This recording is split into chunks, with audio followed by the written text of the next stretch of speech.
Hmm.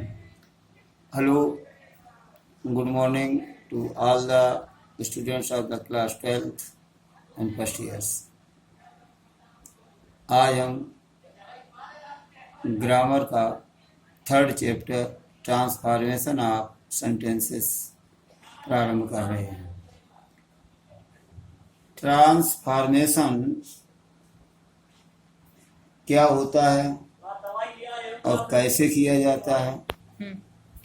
तो transformation to transform a sentence is to change it from one grammatical form to another without altering its sense। ये इसका आशय हिंदी में आप इस प्रकार से समझ लें कि ट्रांसफॉर्मेशन का अर्थ होता है कि ट्रांस माने परिवर्तन और फॉर्म माने आकार। वाक्य के आकार में तो परिवर्तन हो जाए लेकिन उसके अर्थ में कोई भी परिवर्तन ना आए। तो ट्रांसफॉर्मेशन का अर्थ होता है टू चेंज द फॉर्म, किसी वाक्य के एक रूप को या किसी वाक्य के एक फॉर्म को बिना अर्थ में परिवर्तन किए दूसरे रूप में या फॉर्म में बदल देना ट्रांसफॉर्मेशन कहलाता है। इस ट्रांसफॉर्मेशन को करने के अनेक विधियां हैं। तो डिफरेंट मेथड्स ऑफ ट्रांसफॉर्मेशन तो अब इन विधियों में हम एक एक रूल आपको पढ़ाएंगे और फिर उसका जो है वो होमवर्क देंगे। तो sentences containing the adverb too, अर्थात जिन वाक्यों में एडवर्ब टू का प्रयोग होता है उस एडवर्ब टू को हटाकर वाक्य का रूप कैसे बदलें। आपने देखा होगा बहुत से वाक्य होते हैं जिनमें हम एडवर्ब टू का प्रयोग होता है। उदाहरण के लिए देखें, she is too weak to work. तो ये जो आपने वाक्य का ढांचा देखिए पहले कि ये वाक्य को हम दो भागों में बांट सकते हैं।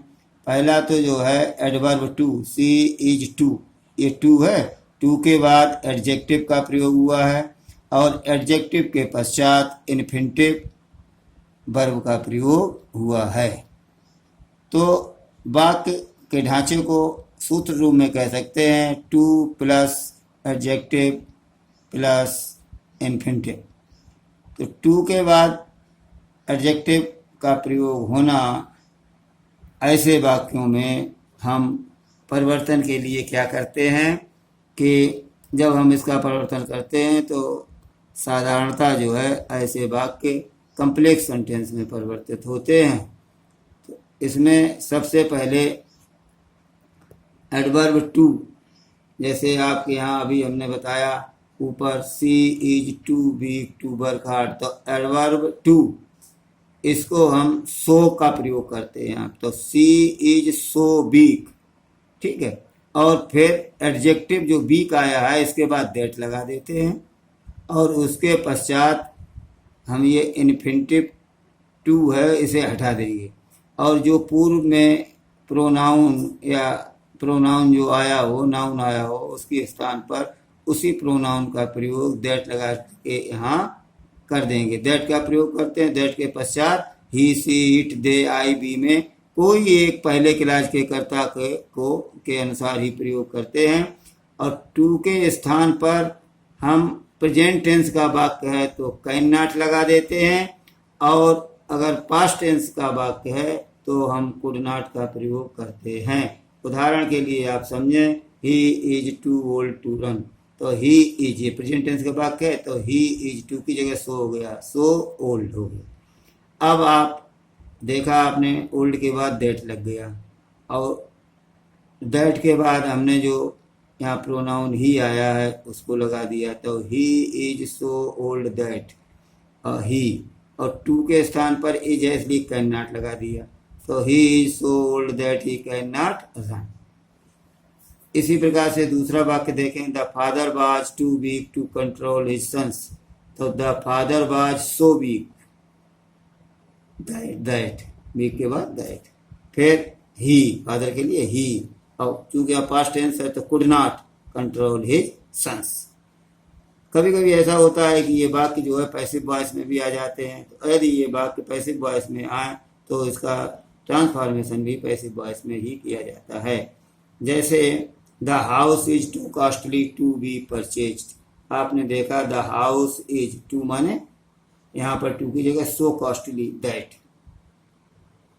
अब दैट लग गया, अब कर्ता क्या लगाएं, तो कर्ता के लिए यहाँ प्रोनाउन इट का प्रयोग करेंगे, हाउस की वजह से बेजान होता है तो इट, तो कैन नॉट बी परचेज। बस ये इस प्रकार से आप जो है इस क्लास को जो है कैन नॉट या कुड नॉट जैसा भी टेंस है प्रयोग कर सकते हैं। हाँ, कभी कभी ऐसा भी होता है कि दैट वाले क्लास में नॉट का प्रयोग कैन या कुड के साथ तो करते हैं, पर नॉट का प्रयोग विल, वुड, डू, डज आदि सहायक क्रियाओं के साथ भी किया जा सकता है। जैसे he is too proud to listen to anyone. कहने का आशय है वह इतना घमंडी है कि किसी की बात नहीं सुनता है या नहीं सुनेगा या नहीं सुन सकता है। तो he is so proud that he does not या he will not listen to anyone. इस प्रकार के वाक्यों में हम जो है वो डज नॉट, डू नॉट या विल नॉट का भी प्रयोग कर सकते हैं।